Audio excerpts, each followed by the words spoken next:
வணக்கம். ஜபைஜர் from Javadupatti Pudur. Power writer அப்படிங்கிற YouTube channel மூலமாக உங்களை மீண்டும் சந்திப்பிறவங்க மற்ற மகிழ்ச்சி. அத்தோட எங்கள் சேனல் சப்ஸ்கிரைப் பண்ணுங்கள், பெல் பட்டன் அழுத்த மறந்துடாதீங்க. அத்தோட எல்லாத்துக்கும் ஷேர் பண்ணுங்கள். அதாவது பாஜகவோடு எதற்காக நான் கூட்டணி வைத்தேன் அப்படின்னு இன்னைக்கு செயற்குழுவை கூட்டி, பொதுக்குழுவை கூட்டி எடப்பாடி விளக்கம் சொல்லியிருக்கார். விளக்கம் சொல்லி அப்புறம் அங்கு பலவிதமான சர்ச்சைக்குரிய கருத்துக்கள் பரிமாறப்பட்டிருக்கும். அப்ப என்ன பண்ண ஒருமனதாக 16 தீர்மானங்களை நிறைவேற்றி சரி ஆனதாகி போச்சு, அதிமுக பாஜகவோடு கூட்டணி ஓகே அப்படின்னு சொல்லிட்டு ஒப்புக்கொள்ள வைத்து, எப்படியும் ஒப்புக்கொண்டார்கள் அப்படின்னு கூட சொல்லலாம். என்ன பண்ற, இதை விட்டா பொழப்பு வேற கிடையாது. அரசியல்வாதிக்கு அவ்வளோ கடைசி வரைக்கும் அரசியல் இருந்துட்டு அப்படியே காலத்தை பார்த்துட்டு போயிட்டே இருக்க வேண்டியதான். அப்படி இருக்கக்கூடிய சமயத்தில் அப்புறம் அரசியல்வாதியோட நிலைமை என்ன சொல்ல முடியும்? அது எந்த கட்சியாக இருந்தாலும் அவ்வளோதான். அதில் அதிமுகங்கிறது 4ஆக 5ஆக சிதைந்து போன ஒரு கட்சி. அதை ஒருங்கிணைக்கலான்னு பார்த்தாலும் அதுவும் முடியாது அப்படின்ட்டாரு எடப்பாடி. அதனால இப்படியோ பாஜகவோட கூட்டணி சேர்ந்தால் நம்ம கட்சியை காப்பாற்ற வேண்டும், நம்முடைய சொத்துக்களை காப்பாற்ற வேண்டும். குறிப்பாக உறவினர் வீடுகளுக்கு அமலாக்கத்துறையோ ஐடிஐ யாரும் போகக்கூடாது. ஆமாம், இதான் அடிப்படை, எடப்பாடியினுடைய அடிப்படை. அதிமுகவின் அடிப்படை என்பது வேறு, எடப்பாடி பழனிசாமியினுடைய அரசியல் அடிப்படை என்பது வேறு. இதெல்லாம் அடிப்படையாக வச்சு பாஜகவோட அமித்ஷா கூப்பிட்டு அப்புறம் பாஜக கூட்டணி வச்சாச்சு. அப்புறம் அங்கிருந்து அவரு வந்தார், கூட்டணி ஓகே, அப்புறம் விருந்து கொடுத்தாரு. இருந்தாலும் மக்கள்கிட்ட அதிமுக தொண்டர்கிட்ட அதிருப்தி. அப்போ இப்போ பொதுக்குழுவை கூட்டி அதுக்கு முன்னாலே மிகப்பெரிய ஒரு விருந்து வச்சுட்டார். பயங்கரமான ஒரு அந்த பகல்காம் தாக்குதல் நடந்த அன்னைக்கு, பகல்காம் தாக்குதல் நடந்த அன்னைக்கு இந்தியாவே பதட்டத்தில் இருந்தது. ஆனால் அங்கே அதிமுக எடப்பாடி வீடு மட்டும் சும்மா ஜெகஜோதியா ஜம்முன்னு அவங்க என்ஜாய் பண்ணிட்டு சாப்பாடு அசைவம் செய்வம் சாப்பிட்டு ஜம்முன்னு இருந்தாங்க. அது அவர்களுடைய நேரம் தான் சொல்லணும். அப்படியே போட்டாரு. அப்புறம் செயற்குழு கூட்டம்னு சொன்னாரு. சொல்லி முடிச்சுட்டு அதையும் கூட்டியாச்சு, எல்லாத்துலேயும் சைன் வாங்கிட்டாங்க, முடிஞ்சு போச்சு. அதிமுக பாஜக கூட்டணி உறுதி. என்ன அப்படின்னா அது 2-3 கருத்துக்களை சொல்றாங்க. அதாவது திமுகவை வீழ்த்த வேண்டும். ஆமா, இதான் 16 தீர்மானம் நிறைவேற்றிருக்கிறாங்க. அதுல ஒரு முக்கியமான விஷயம் என்னன்னா திமுகவை வீழ்த்த வேண்டும். அதனால பாஜகவோட கூட்டணி, இல்லாட்டி நாங்கள் பாஜகவோட கூட்டணி வைக்க மாட்டோம். திமுகவை வீழ்த்த வேண்டும், அதனால கூட்டணி. அதே நேரத்தில் ஒத்த கட்சி, ஒத்த கருத்துள்ள கட்சிகள் எங்கள் கூட்டணிக்கு வரலாம் அப்படிங்கிற அழைப்பையும் மறைமுகமாக எடப்பாடி இந்த செயற்குழு மூலமா விட்டுருக்கிறார். இது ஒரு விஷயம். அதே நேரத்தில் இன்னொரு விஷயமும் போயிட்டு இருக்கு. ஆமா, நயினார் நாகேந்திரன் கேட்கப்பட்ட கேள்விக்கு ஒரு தகவல், தாவேகா பாஜகவோட கூட்டணி சேருமா அப்படிங்கிற கான்செப்ட், கூட்டணி சேரலாம் அப்படிங்கிற ஒரு தகவல். இந்த மாதிரிலாம் பலவிதமான ஒரு தகவல் போயிட்டு இருக்க சமயத்தில் தான் ஒரு மிகப்பெரிய ஒரு ஆடியோ ஒன்று இன்னைக்கு லீக் ஆயிருக்கு. அதாவது இதுக்கு முன்னாலேயே மே தின கூட்டத்தில் பேசுகிறார் ஒருத்தர், இஸ்லாமியன் ஒருத்தர். அவர் பேர் அப்துல் ஜப்பார். கோவை அதிமுக சிறுபான்மை பிரிவு இணை செயலாளர். அதே நேரத்தில் கோவை ஐக்கிய ஜமாத் பொதுச் செயலாளராகவும் இருக்கிறார். இஸ்லாமிய அமைப்புல ஒரு பொதுச் செயலாளர் இருக்கிறாரு. அதிமுகவில் சிறுபான்மை பிரிவு இணை செயலாளர் இருக்கிறார் அப்துல் ஜப்பார். அதான் செங்கோட்டையன் பேசிட்டு இருக்கார். மே 1 பேசக்கூடிய சமயத்தில் உட்கார்ந்துடுறாரு. அப்புறம் அது சத்தியமங்கலத்தில் நடந்த ஒரு கூட்டம் இது. அப்போ அந்த கூட்டத்தில் அப்துல் ஜப்பார் பேசுறாரு. அப்புறம் அவரு ஓப்பனாக சொல்றாரு, நான் ஒரு இஸ்லாமியன், பாஜகவோட கூட்டணி வைக்க வேண்டும் என்று நான் எடப்பாடிக்கு சொன்னேன், அவரு கேட்கல. அதனால இப்படிலாம் போயிட்டு இருந்தது அப்படின்னா இப்ப கூட்டணி வச்சிருக்கிறாங்க. அதனால இஸ்லாமிய ஓட்டுகள் பாஜகவுக்கு கிடைக்காது, இருந்தாலும் கூட்டணி வைக்க வேண்டும். அது அவர் பேச்சை பார்த்தோம்னா ஒரு கரடு முரடாகவும் முன்னுக்கு பின் முரடாக என்ன சொல்றாரு அப்படிங்கிறது தெரியல.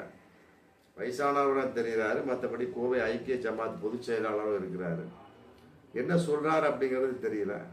ஆனா ஏதோ சொல்ல வர்றார். எடப்பாடிக்கே இவர் சொன்னாராமே, பாஜகவோட கூட்டணி வைங்க அப்படின்னு எடப்பாடிக்கே சொன்னாராம். அவரு 2024 கேட்கவில்லை. அதனால மிகப்பெரிய ஒரு தோல்வி. அப்புறம் சொல்லிட்டு என்ன சொல்றாரு, இஸ்லாமிய ஓட்டுகள் பாஜகவுக்கு கிடைக்காது, அதையும் சொல்றாரு. அது எதுக்கு சொல்றாரு அப்படிங்கிறது தெரியும். அந்த கூட்டத்தில் அது இன்னைக்கு மிகப்பெரிய ஒரு சர்ச்சையாகி அது வந்து மிகப்பெரிய ஒரு பிரச்சனைக்குரிய விஷயமாகி அங்க இருக்கிறாங்க இல்லையா, இந்த கோயம்புத்தூர் மாவட்ட ஐக்கிய ஜமாத்து அவங்க உடனே ஒரு அவசர கூட்டம் போட்டிருக்கிறாங்க. அவசர கூட்டம் போட்டு என்ன அது இந்த மாதிரி பொதுச் செயலாளர் வந்து இந்த மாதிரி பேசுறாரு. அதாவது நம்ம எந்த ஒரு விஷயத்திலும் ஒரு தலைப்பட்சமாக நாம் முடிவெடுத்து விடக்கூடாது. இப்போதைய ஒரு அரசியல் சூழலில் பார்க்கின்ற பொழுது இஸ்லாமியர்களுக்கு யார் அப்படிங்கிற கான்செப்ட் வரக்கூடிய சமயத்தில் ஆமாம் ஒரு குறிப்பிட்ட கட்சி, அந்த கட்சிக்கு தான் நான் வந்து நம்ம ஓட்டு போடுறோமோ ஓட்டு போடவே இல்லை. ஆனால் இவர் வந்து அந்த கட்சிக்கு எதிராக பேசிட்டு இருக்கிறாரு. இந்த மாதிரி ஒரு பொதுச் செயலாளர் ஐக்கிய ஜமாத்து ஆமாம் கோயம்புத்தூர் மாவட்டத்துக்கு தேவையா அப்படின்னு டிஸ்கஸ் பண்ணியிருப்பாங்க போல இருக்கு. உடனே அந்த ஐக்கிய ஜமாத்துலேருந்தும் இவர் அப்துல் ஜப்பாரை தூக்கிட்டாங்க.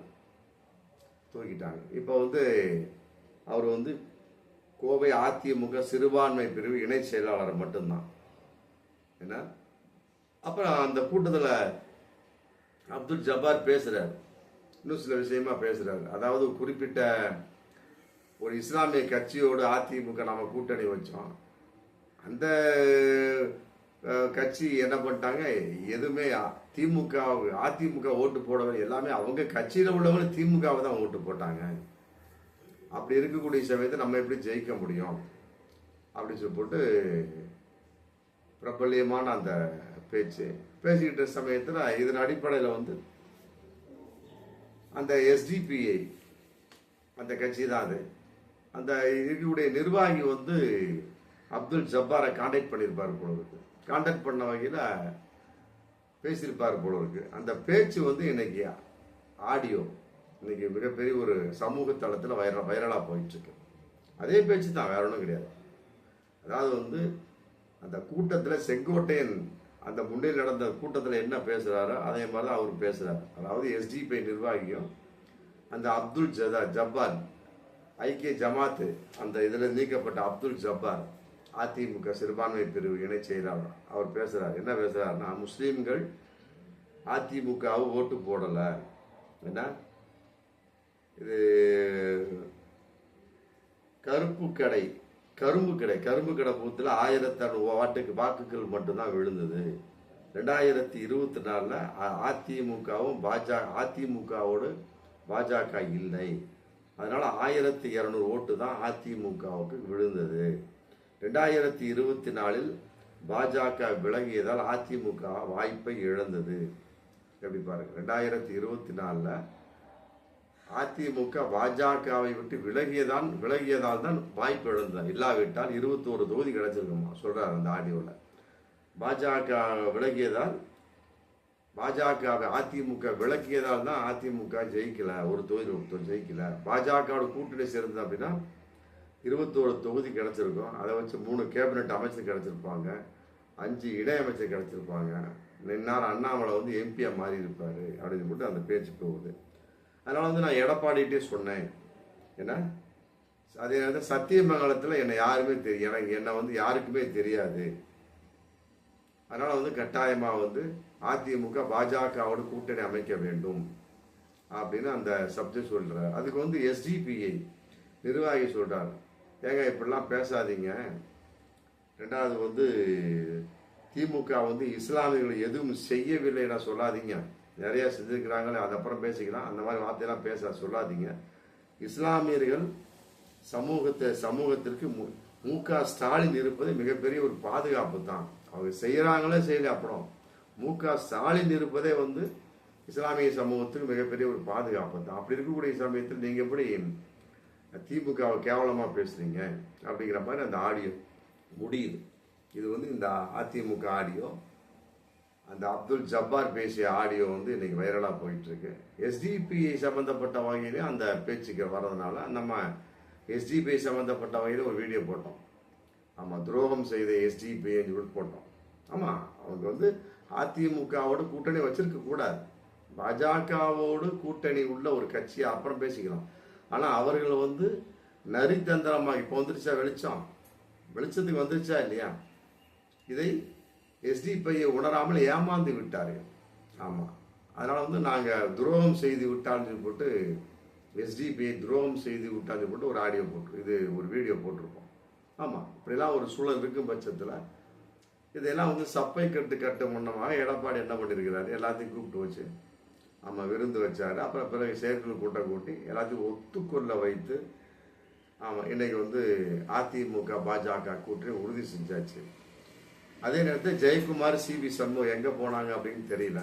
செங்கோட்டையில் வந்து இந்த கூட்டத்தில் ஆஜர். ஜெயக்குமாரோடைய பேச்சு சிவி சண்முகத்துடைய பேச்சு வந்து இன்னைக்கு வந்து வெளியே இன்னைக்கு எதுவுமே எந்த பேச்சும் வரல. ஏன்னா ஜெயக்குமாருக்கு இதெல்லாம் பிடிக்காது. ஏன்னா அவர் இருக்கக்கூடிய அந்த தொகுதி வந்து முழுக்க இஸ்லாமிய ஆதரவான தொகுதி. ஆமாம், இவர் பேசியிருப்பார். ஆமாம், இதனால வந்து ஜெயக்குமாருக்கு ஓட்டு போக வாய்ப்பு இருக்கு. இப்பவே ஸ்டார்ட் ஆயிடுச்சு, அதான் உண்மை. ஜப்பார் மூலமாகவே பேச்சு, இந்த ஆடியோ வெளியே வந்ததுனால ஜப்பார் மூலமாகவே வெளியே வந்தாச்சு பேச்சு. அப்போ இதை வச்சு என்ன செய்யுது, இது கட்டாயமாக முழுக்க பாஜக அதிமுக கூட்டணி நிச்சயமாக தோற்கும். தோற்குதோ இல்லையே, சிறுபான்மை ஓட்டு ஒரு ஓட்டு கூட அதிமுக பாஜகவுக்கு 2026 சட்டமன்ற தேர்தலில் விழாது. அதில் எந்த ஒரு மாற்று கருத்துமே இல்லை. இப்பவே தெரிஞ்சு போச்சு, ஆரம்பத்திலே தெரிஞ்சு போச்சு. அப்துல் ஜப்பாரை வந்து ஐக்கிய அந்த ஜமாத்திலிருந்து கோயம்புத்தூர் மாவட்டம் சத்தியமங்கலத்தை நீக்கிட்டாங்க. அவ்வளோதான். இந்த மாதிரி ஒரு 10 அதிமுக இருக்கக்கூடிய ஒரு முக்கிய பொறுப்பாளர்களை வந்து இஸ்லாமிய அமைப்பில் நீக்கினாலே போதும். கட்டாயமாக அதை கண்டு மக்கள் வந்து ஒரு உணர்ச்சிக்கு வருவாங்க. உணர்ச்சி வரக்கூடிய சமயத்து இதே ஒரு பப்ளிக்காக என்ன ஆகும், இஸ்லாமியர்கள் பாருங்க, ஒரு மாநாடு அப்படின்னா எந்த பத்திரிக்கையுமே இருக்காதுங்க, சும்மா வாய் சொல்லுதான். உடனே பார்த்தா பல கோடி பேர் சேர்ந்துருப்பாங்க. எப்படி சேர்றாங்க? இதுதான் அந்த அவங்களுடைய அந்த கூட்டமைப்பு தான் காரணம். ஜமாத் அப்படிங்கிற கூட்டமைப்பு தான் காரணம். அதனால வந்து இந்த ஒரு அப்துல் ஜப்பார் நீக்கியதுனால வந்து ஏகதேசம் என்னை பொறுத்த வரைக்கும் 1 லட்சம் ஓட்டு அதிமுக விழாது. இது மாதிரி 10 பேரை நீக்கினா முடிஞ்சு போச்சு. கட்டாயமா அதிமுக பாஜக கூட்டு மிகப்பெரிய தோல்வி 2026 சட்டமன்ற தேர்தலில் சந்திக்கும். அதையெல்லாம் விட இஸ்லாமிய ஓட்டு, அதுலேயும் குறிப்பாக சிறுபான்மை ஓட்டு, அதுலேயும் குறிப்பாக கிறிஸ்துவ ஓட்டு கிடைக்குதே இல்லையோ, நம்ம இஸ்லாமிய ஓட்டை மட்டும் நம்ம பார்க்கின்ற சமயத்தில் அவருக்கு ஒரு ஓட்டு கூட விழாத அளவுக்கு இஸ்லாமியர்களை பார்த்து கொள்வார்கள். அப்படிங்கிறப்ப மிகப்பெரிய ஒரு தோல்வி கட்டாயமாக இருக்குது. பாஜக வந்து எந்த நம்பிக்கையில் அப்படின்னா ஏதோ ஒரு வகையில் நம்ம ஒன்றை பிடிச்சிக்கிட்டு முதுகில் ஏறணும் அப்படிங்கிற கான்செப்ட் தான். ஏன்னா இருக்கிறதும் போச்சு டொல்லக்கலான்னு போயிடக்கூடாது இல்லையா, வந்தது வரட்டும் அப்படிங்கிற மாதிரி தான் பாஜக கூட்டணி. அதை வந்து எடப்பாடி வேறு விதமாக பயன்படுத்தி கொண்டார். எங்களை யாரும் டிஸ்டர்ப் பண்ணக்கூடாதுன்னு பயன்படுத்திருக்காங்க, அவ்வளோதான். ஆனால் கட்டாயமாக எடப்பாடி அதிமுக துடைத்து விடுவார். அதில் எந்த ஒரு மாற்று கருத்துமே இல்லை. அப்படிதான் குறிப்பாக வந்து சிறுபான்மை மக்கள் வந்து அதிமுக ஓட்டை போடக்கூடாது அப்படிங்கிற முடிவுக்கு வந்து விட்டார்கள் அப்படிங்கிறது இப்போவே தெரியுது. அதற்கு வந்து அப்துல் ஜப்பார் அந்த பேசிய அந்த ஒரு ஆடியோ, மற்றபடி எஸ்டிபிஐ நிர்வாகி பேசிய அந்த ஆடியோவே மிகப்பெரிய ஒரு சாட்சி. பார்ப்போம் மீண்டும் அடுத்த வீடியோ. நன்றி.